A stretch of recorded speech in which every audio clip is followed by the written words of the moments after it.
New Land Rover Defender. So damn sexy. Also, Lemon Car of the Year contender 2020. Yes. And Land Rover Straya, one of the more low-rent automotive brands in the nation. Again, still. Grubby attack on the freedom of speech here too.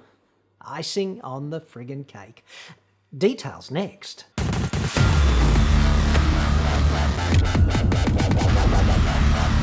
I'm John Cadogan from AutoExpert.com.au and I get new cars cheap for buyers here in Straya. Even Land Rovers. If you want to do that to yourself, I mean, who am I to judge? But just saying, you may alternatively pay a stern German woman to flog you with a spiked bullwhip, like routinely, I don't know, once a fortnight or something. Slightly less painful, definitely cheaper. You can inquire at the website down there for that. The cheap new cars, that is. You're on your own vis-a-vis the flogging. I mean, do I look like your aspiring digital pimp? Probably best if you don't answer that. The epic shitbox we know and love as Defender in just a sec. But first, winners of the mighty Olight Warrior Mini Torches. I love these things. It's almost the stern German flogging right there. They are quite powerful. I suppose that's a similarity. Look, you might want to skip forward a couple of minutes if this sort of thing interests you not. However, got to follow through here because in a recent report I did ask you to enter a quasi-competition by telling me what modal separation was in the comments. And accuracy, not nearly so important as sheer entertainment value. Lots of entries flooded in, and here are the 3 best arbitrary answers. Number 3, from a dude named Adam Mansbridge. Modal separation. Mode 1, negotiating forcefully for a new car. Mode 2, ogling the Ming Mole. Optimizing for one, de-optimizes the other. That's quite clever, not to mention absolutely true. It certainly does de-optimize the other. I think that's a blood supply thing. Out trots the Ming Mole, threatening implicitly to take the puppies off the leash, and your IQ just plummets. It like drops 60 points in one hit. Resistance is useless. You buy that saxophone holder. Free torch for you, Adam. Well done, son. Number 2, from a dude named Barry Jenkins. Modal separation is the process in which Electric Jesus differentiates Tesla cars, e.g. Modal S, Modal 3, etc. Quite clever also, Barry, and Electric Jesus. Such a charismatic bullshitter, endlessly entertaining. Free torch for you, BJ. Well done. And answer number 1 now from Joey L. Modal separation would be if Olight bought every advertising slot on our media and the Warrior Mini subsequently became the shock winner of Wheels Car of the Year 2021. Quite right, Joey. Very perceptive too, dude. After endless love affairs with Volvos and last year, Shitbox EQC, Bullshit Car of the Year, why not make a flashlight Wheels Car of the Year? It's not as if that would be in any way less credible, at least in my view. So, you 3 dudes are now proud owners of the awesome Warrior Mini flashlight. Yes, to collect on this, just follow me on the Twitters and then direct message me your details privately and I'll get the dudes at Olight to ship out your Warrior Minis. Let me know if you are not in Straya, because that could be a problem. I'm not sure, I haven't crossed that bridge. And if you did not win but you want one of these mighty flashlights, link and code in the description below for 10% off.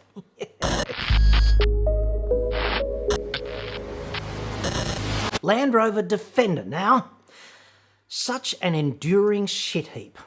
Land Rover Straya, such grubby behaviour, laminated with incompetence. That preservation. You can take the Land Rover out of Ford pretty clearly, and they did that around a decade ago, but you cannot take the shitbox out of Land Rover, seemingly. It's stuck up there like a barbed wire enema. Hurts so good. For a background briefing on all of this, all new shit heap Defender that is, just check out TFL, The Fast Lane, an awesome Retardistani YouTube channel. The Fast Lane bought a Land Rover Defender. Hashtag mistake. Less than 200 miles later, the check engine light came on. The dealership reset that for them. Then the car's camera system took a big steaming dump in its trousers and could not be repaired. Oh well. So, Land Rover, America, mindful of the channel's audience, offered to replace the vehicle. And the replacement Defender lobs, okay? And the dealership is fitting the winch which they requested, right? Genius technician slices through a wiring harness. Oops-a-daisy. Problematically, that harness cannot be replaced or repaired. TFL is thus awaiting their third shit heap Defender, and they are yet to achieve 4 figures on the odometer. What else could possibly go wrong? Let's find out in future episodes. And as of today, I guess they could have walked further off-road in the circumstances. Yes. Meanwhile, here in the land of the mad rooting bogan, the overweight caravan hauling imbecile, a chap with admittedly poor impulse control named Mr Garcha recently decided that he had too much money and not enough pain in his automotive life. He fell in lust with a Defender and its rolling Wi-Fi hotspot capability. Yes. So he dropped 95 grand on this regrettable infatuation. That's at least 4 years' worth of truly inspirational and very, very stern indeed, some would say merciless, flogging at current market rates, at least according to my investigation. Just saying. Hilariously, despite the hotspot being advertised on Land Rover Shitsville's website, it wasn't actually fitted to or available in Mr Garcha's Defender. Like, missed it by that much. The dealer offered him a Wi-Fi dongle instead. I'd suggest that's hardly the same thing. Then, when they upped the ante, they offered to swap the vehicle over for a model year 22 Defender at no cost, which apparently will have Wi-Fi capability, maybe, if it ever gets here. If Land Rover Shitsville would agree to consider building you a model year 22 Land Rover Defender in the same specification as your current vehicle, but with Wi-Fi hotspot, which in my investigation I believe will actually be standard in Australia, whilst you continue to drive your current Defender and we change you over into that vehicle at no cost to you, would you consider that as a remedy? That is a rare moment of reasonableness from a car dealer, clearly trying to do the right thing. Shout out to Gold Coast Land Rover for not being abject assholes in all of this, even though this kind of thing is seemingly a breach of the franchise agreement. So there's that. Mr Garcha said, okay. Then, of course, Land Rover Shitsville head office got involved and things went kinda downhill. A War and Peace email from a dude named Anthony ensued, the team leader of the so-called Land Rover Shitsville Customer Relationship Centre. I do find it, frankly, remarkable that you can be a $100,000-ish customer and yet not be entitled to know the name, like the full name, of the person you are actually dealing with at head office, whose core function is relationship restoration. Way to build a relationship, dickheads. Bottom line, Land Rover can't supply a replacement Defender for 18 to 24 months. They're not prepared to let Mr Garcha drive his depreciating shitbox for that time, awaiting said replacement, and they can't guarantee the specifications of the replacement in any case. So, they offered Mr Garcha a refund of 95 grand and a $6,000 ex gratia payment, subject to him signing their filthy gag order. Essentially, this represents the refund Mr Garcha seems entitled to under consumer law because the product did not match the description and the promises made about it by the manufacturer. And we do have sort of legislation to protect us from this kind of thing. Only, obviously, they're doing this without any admission of fault by Land Rover or the dealer. Plus, he gets $6,000 to shut up about all of this for eternity, lest all of Land Rover's lawyers come after Mr Garcha for damages, as only arsehole corporate lawyers can. Upliftingly enough, I have managed to get my hands on a copy of the proposed 6-page gag order. In truth, only part of it is a gag order. It's a deed of settlement and release, at least according to the lawyers, and up the top, imposingly enough, confidential, not to be disclosed, in all caps, which does seem somewhat scary, doesn't it? Especially if it comes at you from a bunch of lawyers, all right? So, having consulted my lawyer about this issue on a few different occasions, my take on it is that Party A cannot impose the condition of confidentiality upon Party B, unless Party B agrees. So if a bunch of lawyers send you something and say, confidential, not to be disclosed, then that's not binding upon you unless you sign it or otherwise enter into a contract agreeing to confidentiality, right?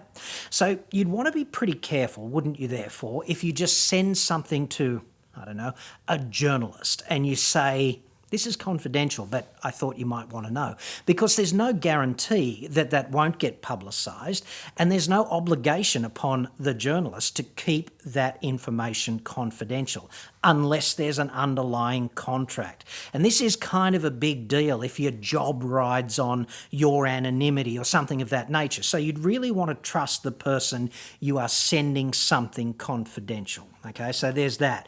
But in relation to lawyers sending you pages like this that say confidential, not to be disclosed, my take on that, and obviously Mr Garcha felt the same way because, hey, it's in my hands, isn't it? And clause number 5 of this contract relates to what they call publicity, but it's really the confidentiality obligation in this proposed contract.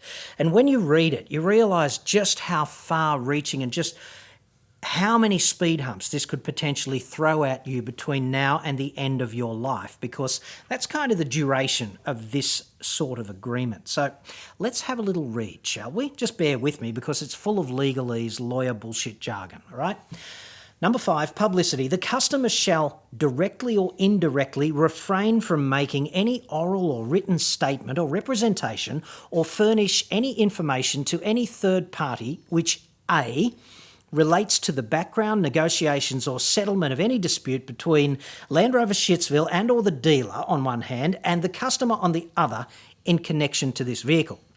So I guess if you were planning on, I don't know, training a chimpanzee to type the unauthorised biography of this saga to get around the contract in some way, then you can't, because directly or indirectly from making any oral or written whatever, okay? B, you can't do that if it relates to the safety and or performance of the vehicle, all right? So no comment whatsoever by you in the future about safety or performance of the vehicle. You can't even say, well, it was a bit slow uphill at a dinner party 20 frigging years from now. And C, you can't make any comment in this way that may harm, injure or damage or have the tendency to harm, injure or damage the reputation of Land Rover Shittsville and or the dealer, their directors, servants or agents and their subsidiary or related companies. So you can't say anything critical now or into the future about the company generally. And who knows what the future might bring in relation to your interaction between that company and yourself, or that company and your family. One of your children might buy a Land Rover because, hey, kids never listen to their parents, do they? And that might go really badly, like really badly, in the worst possible way, and you are gagged, baby. You can't say a friggin' thing. And the rest of this clause 5 down here just basically says that the company is entitled to commence injunctive proceedings in court to prevent you from doing any of that if they think you're going to, and get back any loss of profits, damages or loss or injury to reputation, and damages for any direct, indirect, special or consequential loss, injury, costs or expenses suffered by Land Rover Shittsville and or the dealer in any way resulting from your conduct or breach of this deed. Okay, so this is all pretty serious for $6,000, isn't it? In my view, at least, and obviously Mr Garcha's as well.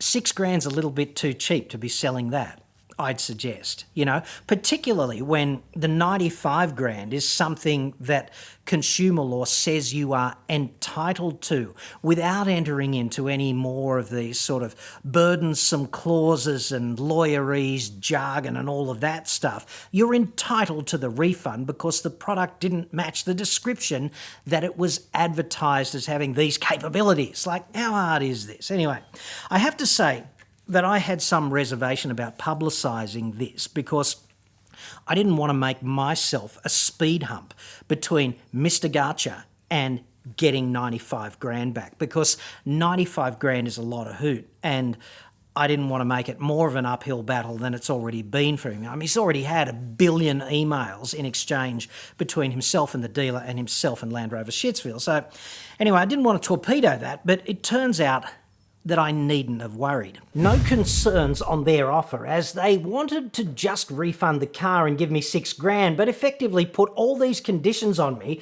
which no person in their right mind would ever sign. If I slipped up over making a comment, they could come after me for loss of profits. I'm not going to do that for $6,000. Doesn't cover that sort of risk. Feel free to do whatever you like with the story as long as you're not sticking it to me. The only thing I ask, if you redact my personal information and stick it to Land Rover to make a point that when they stuff up, they need to own up. Yeah, I agree with all of those points, and that makes perfect sense to me. These grubby gag orders in the automotive industry, they just have to stop. And Land Rover is not alone here.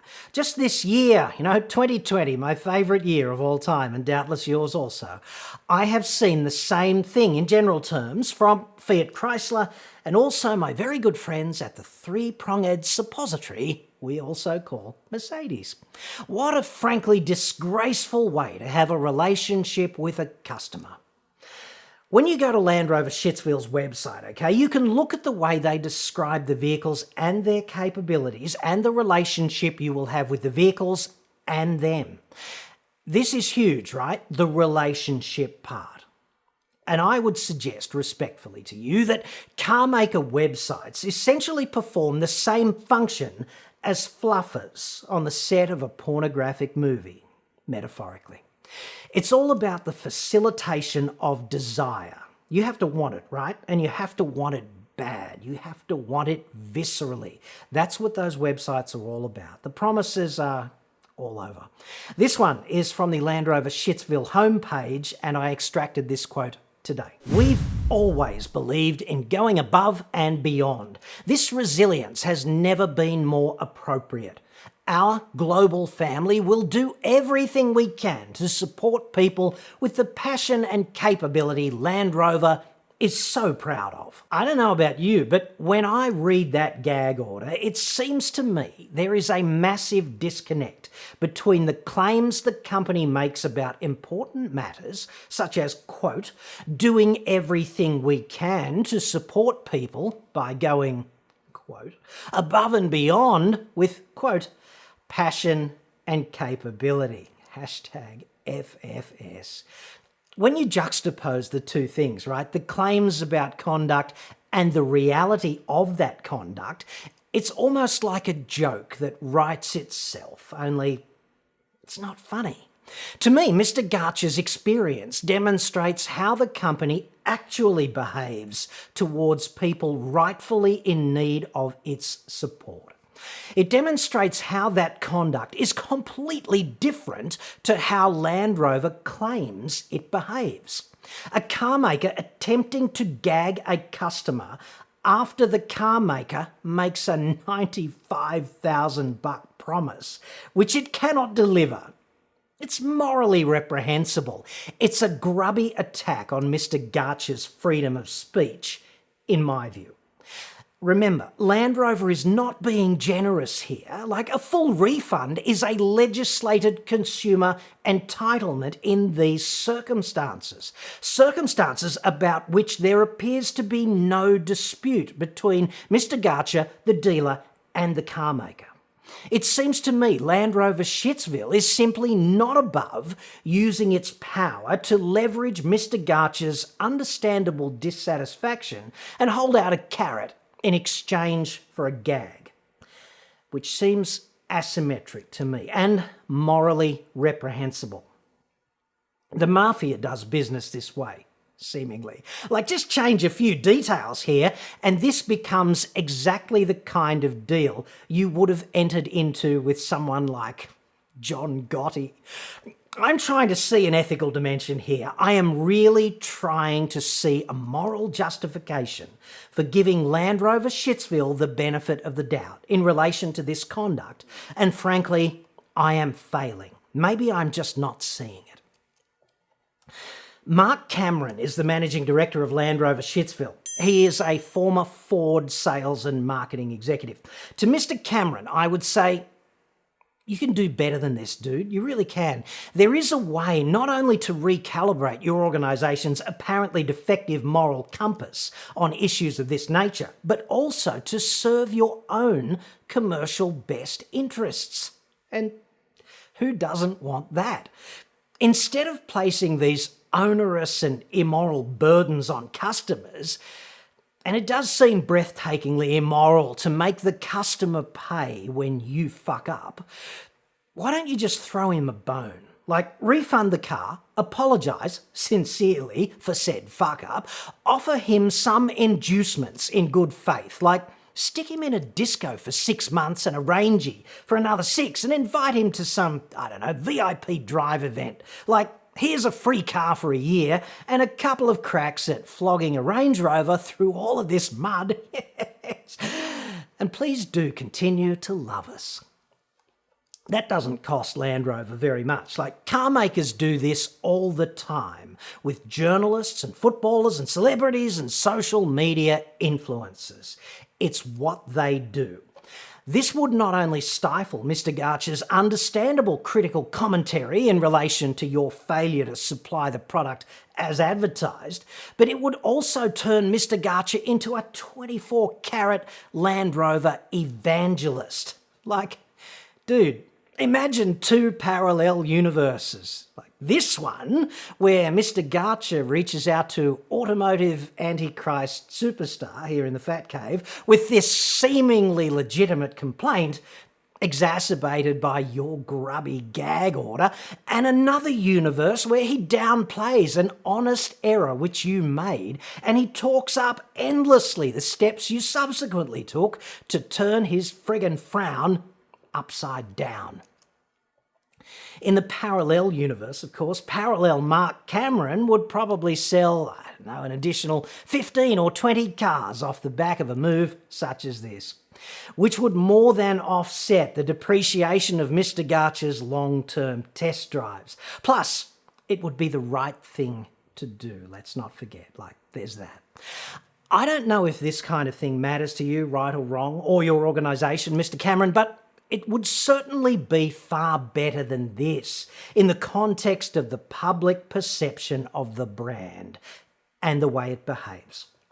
If you are in the market for a Land Rover, okay, I urge you in the domain of risk management to consider carefully Mr Garcha's experience and Land Rover Shittsville's conduct before you make your final decision.